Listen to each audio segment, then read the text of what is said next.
What's up everybody? For today's content, kinuhanan pala natin ng mga prices at anong meat meron kami dito sa Norway. So ayan, ipapakita ko sa inyo na meron tayong pork dito, meron tayong fish, meron tayong chicken, at kung ano-ano pa. Request nga pala ng isang friend ko na nasa Dubai na ngayon na na-miss niya yung pork na lagi namin niluluto dati. At ayan, papasok na tayo dito sa Kiwi Grocery Store. Ito yung paborito kong store guys kasi napakamura at affordable pa. O ayan, mura na, affordable pa. Ano ba talaga?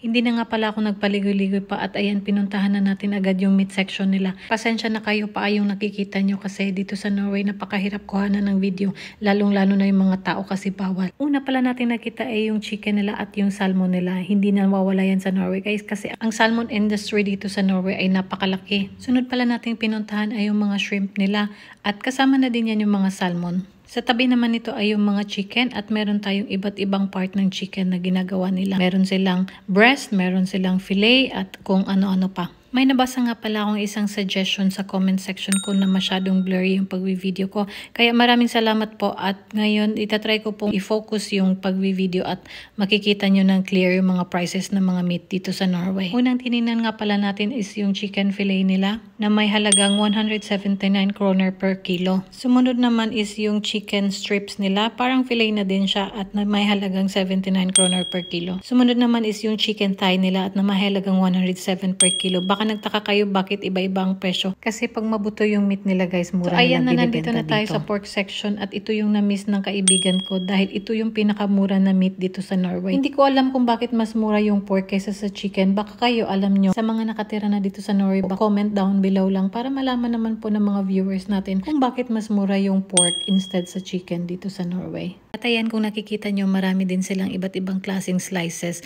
at marinated pork or beef nila dito. Sunod naman natin tinignan is yung lagi nating niluluto sa Pinas na pork nilaga.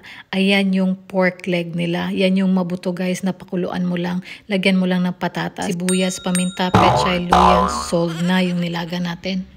Medyo may kamahalan lang talaga dito sa Norway pero masasanay din kayo pag dito kayo nakatira. Next naman is pinuntahan natin yung kanilang giniling, pork giniling. At ayan yung mga prices nila dyan guys. Ito yung lagi kong binibili, first price. Ibig sabihin ng first price po pala is yan yung pinakamurang product nila na pwede mong bilhin dito. At lagi kong ginagawa yan pang lumpia at kung ano-ano pa. At mayroon din sila ditong giniling na beef, giniling na chicken, kaya hindi nyo mamimiss ang Pinas kasi meron naman sila dito kumpleto at pera lang talaga ang problema para makabili ka.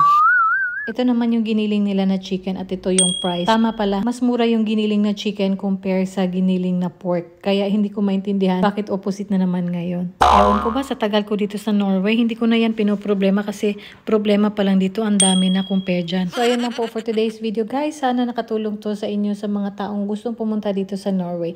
Maraming salamat sa panonood at kung umabot kayo sa video na to, please don't forget to subscribe and like. Paalam!